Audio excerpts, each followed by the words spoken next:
Tonight, the Bloodline implodes. The only question that remains, which side of the wreckage will Jey Uso be on? BC is going to deliver what many are going to deem a hot take. Many might be shocked at what BC feels needs to happen tonight, but so be it. Let BC shock the world, because it has to happen tonight. There's just no other way.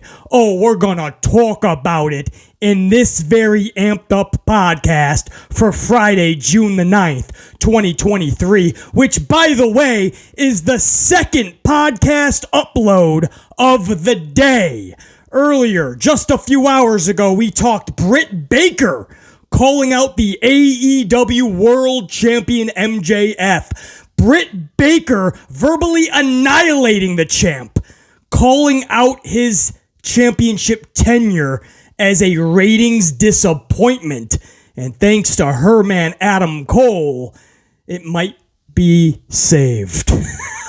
Oh, we talked all about it, bro. You can't make it up. It was great. Thousands of you guys have already caught that podcast. Check it out if you haven't already after this one. And isn't it ironic that as Britt Baker over in AEW is calling out MJF, or at least verbally annihilating him in her recent post, over in WWE land, Zelina Vega is giving a verbal wabaka to LA Knight. Yeah. Wait till you hear what Zelina said about LA Knight. And the sad part is, yes, there's a bundle of truth to it. We all know it, but nobody says it, right? Because we like LA Knight. The dude's a bona fide star in the making. So sometimes, even if it's true, you just gotta hold it back. Zelina woke up and said, nah. Do I wanna unload on LA Knight? Zelina said, yeah. So I'm not gonna make you guys wait any longer, man. It's the second podcast of the day. We're fully amplified. There's only one thing left to do. Grab your beverage of choice, pound that shit, come right on back. Oh, actually, two things. Smash the up on your way in, help out the algorithm. Then down your beverage of choice, then come on back. What's that? 3 things? Who knows? My Steiner math is all over the place. I've been up since 3 a.m. I ain't going to bed till 3 a.m. Get up! Let's get amplified!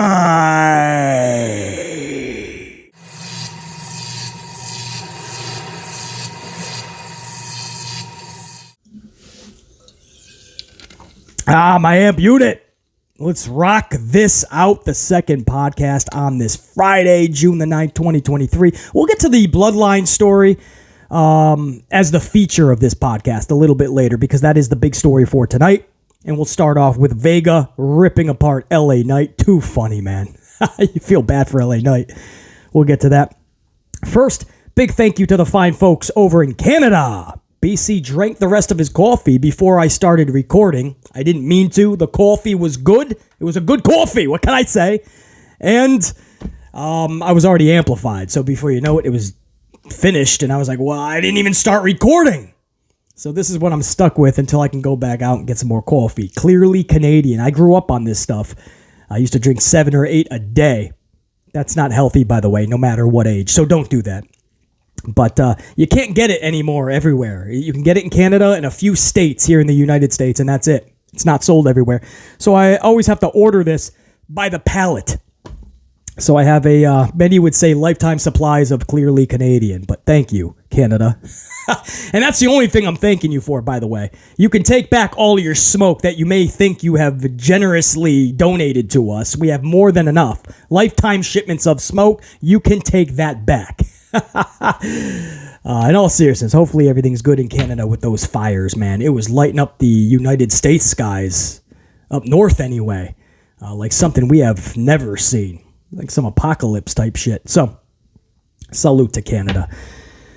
Let's do this, man. Zelina Vega ripping apart LA Knight. Are you guys ready for this? So let me set this up. LA Knight, from what I understand, not like I would ever watch this, but there's a show called The Bump. I don't know if this is WWE.com or maybe on WWE's YouTube channel, but it's The Bump. And I do hear that Kayla Braxton, if she doesn't anymore, she at least used to host it. I love Kayla Braxton, one of the most beautiful females in the world. So maybe I should have watched it more. When she was hosting, but LA Knight was a guest, I guess, and he was running down not just Zelina Vega, but a lot of the roster, and I guess Zelina Vega was one of them, and I guess he was picking on them being like nerds and just playing video games all day in the locker room. I'm sure The Undertaker would have loved that. Because he feels the same way. There's a certain part of BC that feels that way too. I mean, you play video game an hour or 2 hours, but not the whole day. I mean, like, care about what you're doing that night. Care about how you're going to grow your character. Be in Vince's office, Pinocchio Pussface's office, Khan's office, wherever you got to be. But he's calling all these people out. Now, this was asked to Zelina Vega, I think, on her social. A fan just asked what she thinks about what he said about all of them. And this is what Zelina Vega said. This is a quote. I'm not paraphrasing. This is what she said. I think he needs to worry less about the gamers and the nerds and worry more about trying to be himself, not Rock and Stone Cold Light. He's probably pretty neat under all that. Bro! You can't do that. Of course, she's 1,000,000,000% correct. We all know that as fans. Of course, LA Knight's character is a hybrid of Rock and Stone Cold Steve Austin. It's in the mannerisms, it's in the way he walks, it's in the way he talks, his movements, everything is Rock and Stone Cold. The reason we give him a master pass is because he's found a way to do it correctly. So many people have tried to be the next Rock or tried to be the next Stone Cold, and many have tried to be the hybrid. Nobody has gotten it right. LA Knight is one of those rare dudes that not just in the WWE world, but I would say most of the wrestling world knows that he, I hate to say deserves, because you could easily say that 90+% of every roster deserves a good push, deserves a championship reign. So I don't want to say deserves, but LA Knight has earned a proper push. The fans, even without a proper push, this guy has got nothing on the main roster. He was forced to be a maximum male model agency guru. Then he got to be LA Knight, but just a complete jobber getting rolled up left and right by people like Xavier Woods, left off of 3 pay-per-views in a row when the crowds were literally chanting LA Knight and he's being left off. And even through it all, the fans still have catapulted him to one of their fan favorites, as a heel, mind you. So he's bucking the system every which way. He's getting no proper booking whatsoever. The opposite. Absolute horrendous booking. He's a heel jobber. And somehow the fans are fully behind him, or at least most of us fully behind him. He found a way to make this work somehow. It's a whole lot of Rock, a whole lot of Stone Cold, and we're viewing the inception of LA Knight, the introduction of LA Knight. Yeah! If I can steal Cameron Grimes, to the moon is LA Knight. If you just give him a little piece of the rocket. You ain't got to put the whole thing on his back. You just give him a little bit, he'll carry you the rest of the way. Just a little bit of that rocket. A little bit of the machine backing him. And LA Knight will do the rest of the work. That's what a lot of us fans don't understand. He doesn't take a lot of maintenance. It doesn't take a lot of the machine to put that much money, time, and investment into him because he's already got the it factor. He's already ready to rock. No pun intended to The Rock. But he's ready. So anyway, guys, that's the setup. We all know that he's a hybrid of Rock and Stone Cold. That's the LA Knight foundation of his character at the core. But you can't call it out. That's like the lowest blow you could possibly deliver to LA Knight. No!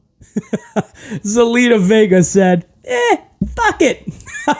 And I quote, Zelina Vega says about LA Knight, I think he needs to worry less about the gamers and the nerds and worry more about trying to be himself, not rock and stone cold light. He's probably pretty neat under all of that. Like, who are you, dude? What are you? She is calling him a phony, a fake, a fraud. You can't do that. Well, she did. How do you guys feel about Zelina Vega, man, and what she said? Is it all is fair in love and war, that type of thing? I was going to say, is it all in good fun? She literally peeled back every layer of his actual character. So you could say it's all in good fun. There's nothing funny about that if you're LA Knight. But is all in fair in love and war in this scenario. He started it with the promos he was cutting on the bump to people like Zelina and others. And Zelina just said, all right, kind of like what we talked about earlier in the first podcast, Britt Baker, because that wasn't just Britt Baker waking up and going, hey, I'm going to stick up for my man against MJF on social. They've been bickering back and forth. MJF made huge headline waves when he said Britt Baker is not a pillar, nowhere near a pillar in AEW. And even if she was, what is she going to do? Challenge me for the title? Yeah, right. That was MJF. And then Britt Baker more than once has bashed him on social, and it's made headlines. So they've been in this little rift even before Adam Cole came face-to-face with MJF Wednesday night. So then late last night, Britt Baker was like, that's it, I'm going for the knockout punch, and called out his ratings failure since being a champion. Now, you can't just blame, obviously, MJF on that, guys. Tony Khan is to blame. The product was not up to par, and it did not even meet the diehard, tried-and-true AEW fan standards, because you saw a lot of the tribal lists, a lot of the tried-and-trues, the diehards, they started to walk away over the last several months. So you just can't blame MJF, but that was a big piece of it. The botched booking of MJF and Tony Khan not knowing what to do with him with the title. Yeah, man. Turn people away, you know? And the old adage in the business is you're only as good as the guy at the top, the guy who's got the championship. You know, if he's not drawing, that's the first one to blame. If you're drawing and everyone's making good money, he's the first one to receive the applause. If the company is not where it should be and the ratings are going backwards and houses aren't selling out, you blame the champion. It's an old adage, guys. I'm not saying I agree with it fully, but that's what it's been like since the beginning of time. So Britt Baker called that out. Well, my point is here in WWE land, Zelina Vega was like, all right, if you're going to take some low-hanging fruit shots, I'm going to go for a knockout punch. These ladies are not fucking around, man. Britt Baker, Zelina Vega, who knows who's next.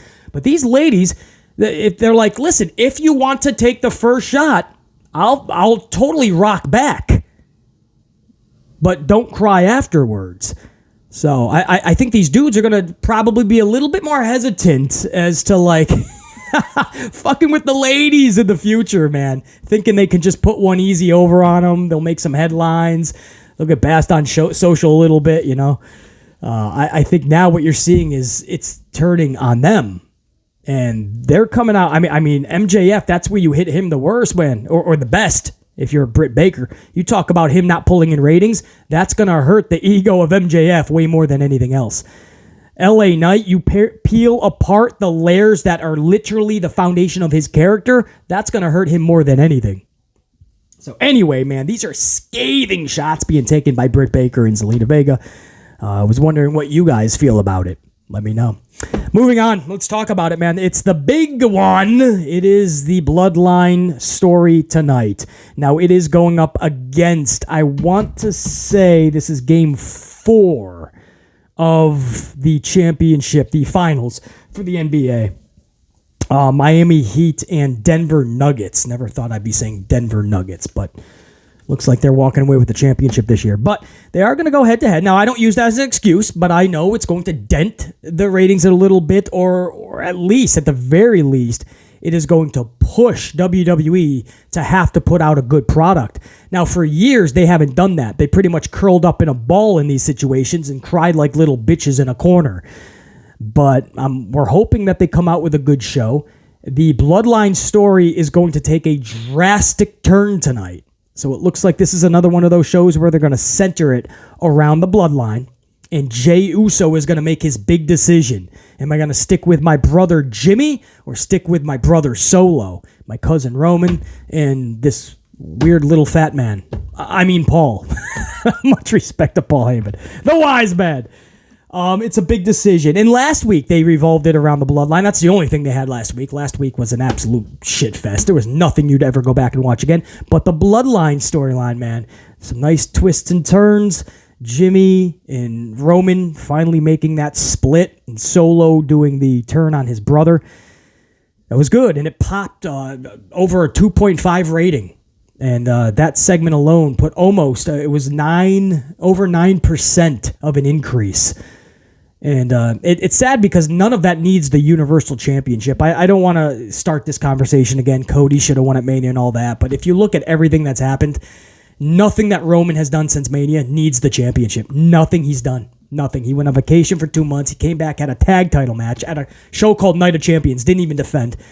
Had a tag match. And now he's just imploding the Bloodline storyline. That's nothing calls for the world title. Jimmy doesn't have to go for a world title. Jimmy wouldn't win a world title. Cody should have had it, but I digress. Anyway, the point is that pulled in a big number last week, and they're going to try to capitalize on that tonight. Maybe at the very bare minimum, have those that are tuning into the finals for NBA, have them have the remote in their hand and keep flicking back even during commercial breaks. They'll take that because that greatly increases your rating for the quarterlies, guys, and that will help your overall performance of the show in the numbers. So at the bare minimum, they want fans to at least have the remote in their hand if they're watching the finals. You know, switch back, man. You're going to want to see what happens with Jay's decision. So here we are, okay? The cuspidus of this big event that's going to happen tonight. And the audience, the crowd, the fans, they're not really split on this. I thought we would be. But I would say if I was going percentage-wise, easily, I would say 75%, if not a little more. 75%, if not more, of the fan base thinks that Jey needs to stay with his real brother, Jimmy Uso. And the Usos stay together, and they try to fend off Roman and Solo. I am in that minority, and I have no problem being in the minority because I know what's best for business, because I'm seeing everything miles ahead down the road when nobody else can even see through the windshield. They got it all it's all muffled and dusted, and there's all this pollen on it and dirt, and they refuse to go to the car wash, and they keep driving down the highway. Now, BC seeing clearly, man. And every time people go, no, Blaisley, I know what you're saying, but just let it play out, man. What happens, guys? We let it play out, and BC was right? This is what we got at WrestleMania. No, Blaisley, Cody shouldn't win. Adversity, Beasley. Struggle, Beasley. He needs to earn it more, Beasley. Keep it on Roman. He's going to hit 1,000 days, Beasley. And what happened? Nothing makes sense going forward, man. Cody should have had the title because this whole Brock thing is senseless. For 3 months, we're doing a feud, and we don't even have a reason as to why. Roman's going on vacation, having tag matches, imploding his own family. For what? If he lost the title, I could realize him blowing up his own creation. But the tag titles are the reason for all of this animosity? None of it makes sense. He should have lost the title at Mania. I can't say this a million times enough. But here we are. Here we are, and we're playing the implosion game way sooner than I thought. Way sooner than I thought.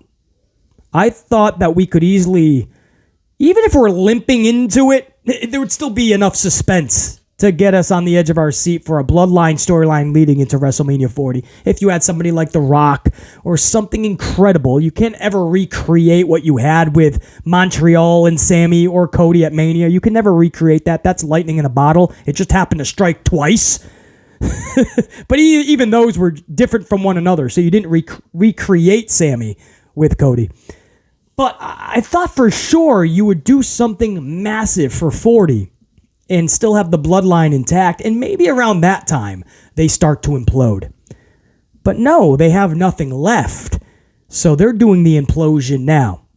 So everybody that says, and I would say this is easily 75%, if not more, of you fans that say Jey needs to choose Jimmy. It's the only way this works. Otherwise, Jimmy is by himself, and there's too many of them, and whatever. My question is, where do you go, right? If you did clear off your windshield, right? You get the pollen, the dirt, the dust, it's all off. You went through the car wash, and now you can see properly and clearly a mile ahead, just 1 mile. And you're going, I don't really see much. There's not really much ahead if we go Jey picks Jimmy. Where do you go? There's nothing ahead. You're going to try to do a tag match? You're going to try to do Usos, Solo, and Roman? Okay, there's your payoff. That's your payoff. There's nothing more you can do. Otherwise, you're just doing your Jimmy Roman one-on-one. And then maybe we do the Jey Roman again one-on-one. You guys got to remember, we already did this before the Bloodline got together. Remember, we already did the Jimmy Roman, Jey Roman. So that's what I mean. Maybe some of you guys forgot. That's fine. But a lot of us fans, we didn't forget. And we're okay doing it again if told properly. But if you're just going to have the Usos versus Roman and Solo, basically, because there's nobody else, are they going to get another member in? Who? Who's going to join them? You're going to get Trinity Fatu now that the Usos are no longer with them? I know that's not literal blood, but it's family. I mean, the wise man's in it. He's clearly not blood or family, but he's in it. Of course Trinity would have fit. You're going to get Tamina, and you're going to bring in Nia Jax. The Rock surely is not going to join the Bloodline. So are we just going to get tag matches? And then the one-on-ones that we've already seen. It's got to be a different dynamic. There's going to have to be a different dynamic. And I don't think the Bloodline should totally implode. If one member goes astray and we do a storyline throughout the summer with that member, and you can create some epic shit within the Bloodline through that, then that's fine. But if you're totally imploding them now and 2 members are out and it only leaves 2 members and a wise man, and there's no more true Bloodline, where do you go? Nobody wants to think of that. They just don't want to think of the Usos separated. They don't want to feel that pain that a brother just turned his back on his brother. But you felt that with Solo. And isn't that what pro wrestling is about? Every type of emotion. It's why people still cry to this day about The Undertaker losing his WrestleMania streak to Brock Lesnar. Whether you think you liked it or not, that's emotion. Cody Rhodes not winning, even though that we know that was a booking botch. That's some real emotion that a lot of fans are still left with. At least this way it would be more proper. You can do a lot more if Jimmy is by himself right now. Rikishi already said he's more than willing to get into this storyline somehow. Do you imagine if Rikishi comes to the defense of Jimmy somehow? Like, what are you boys doing? This is your brother, and it's all of you trying to teach him a lesson. A pack of wolves on your own family. And all of a sudden, Rikishi gets his fucking ass whooped. You could do some fun shit. If The Rock does come back, isn't it more meaningful if this one dude needs your help because of all these motherfuckers? BC is just being creative. I disagree, boys. That's fine. You can disagree. You can like something more. You might just love the Uso. That's my favorite tag team, guys. The Briscoes and the Usos are my favorite tag teams. Unfortunately, now I'm down to one, the Usos. So trust me, it would pain me to say that the Usos are splitting up for now. It's not like they're never getting back together. Relax. But as somebody who's the Usos are his favorite tag team, that's BC's favorite tag team. But I'm thinking creatively. What you could do, the possibilities are endless if Jimmy is by himself for a while through the summer. It's more fun. If Jey goes over, guys, I'm expecting a lot of redundancy. And most likely that's what's going to happen. Most likely Jey is obviously going to pick Jimmy, and we're going to have the Usos that have defected away from the Bloodline. How dare you? Solo's pissed.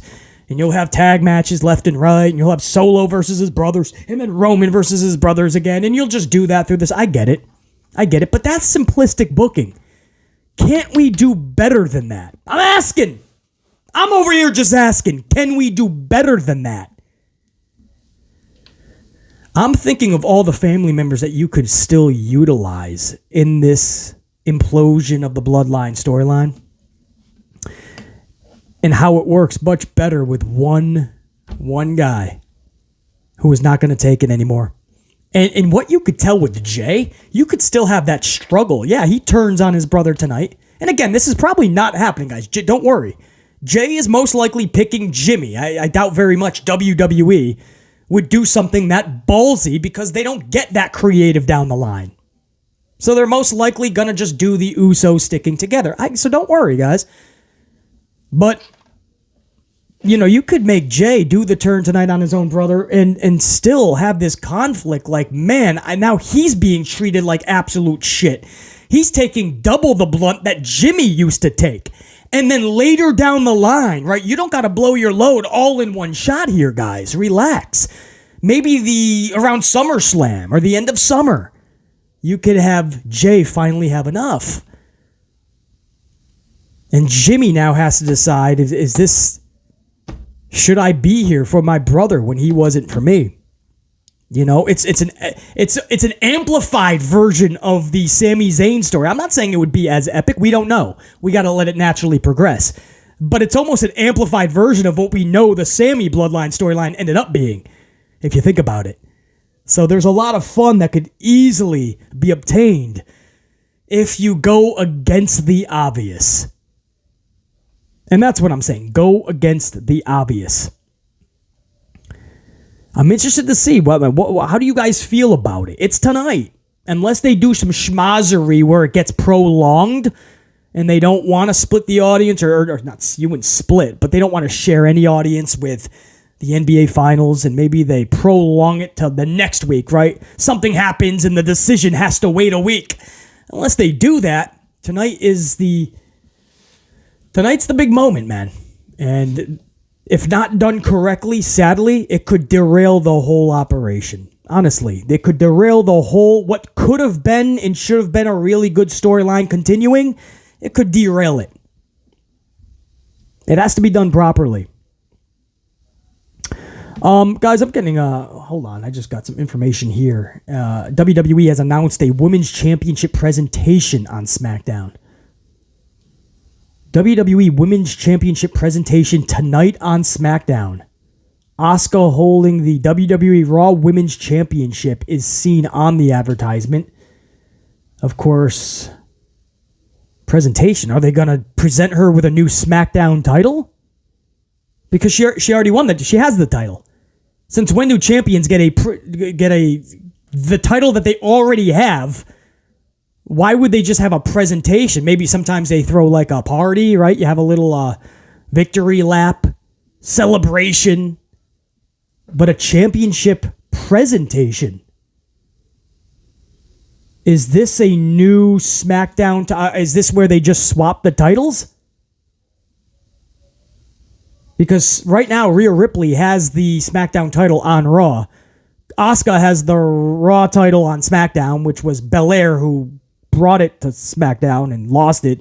It's anarchy right now, man. No decision makes sense anymore. Paul Levesque is absolutely shit in the bed every which way.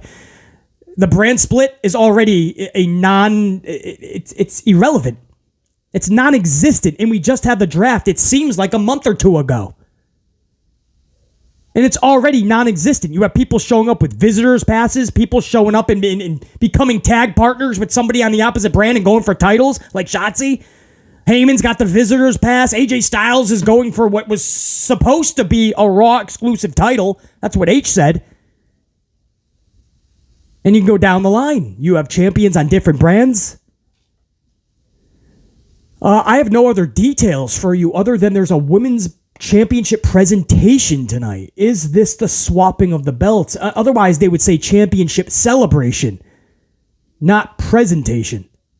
I have no idea. I'm just giving you guys the news that I am hearing. That's what I got for you guys now, man. I could start up a bunch of other stories, but like I said, this is the second podcast. The other one went well over a half an hour as well. So check that out if you haven't already. I will try to leave that in one of these corners at the end of this vid, which is now. So click on that. If it's not up there, find it. It's the last upload that we did, the last Amped Up podcast. You'll see it. It's got Britt Baker and MJF on the thumbnail. And it's talking about MJF slamming, or I'm sorry, Britt Baker slamming MJF in his ratings failure during his championship tenure. Do you blame MJF solely, or do you think this is a Tony Khan problem? We'll see. Man, I'm still baffled by this Asuka. I don't understand what H is doing. It's like he's trying to correct his wrongs with more wrongs. 2 wrongs don't make a right. What do you think 100 wrongs is going to do? I don't understand what Pinocchio Pussface is doing, man. Somebody has to sit him down and just, right? RELAX, relax. What's your name? How many fingers am I holding up? What does this smell like? Where are you? How are you? Can you feel your fingers? Like somebody check on Paul Levesque. This is not going to help WWE, man. There is so much that does not make sense. That's what I got for you guys, man.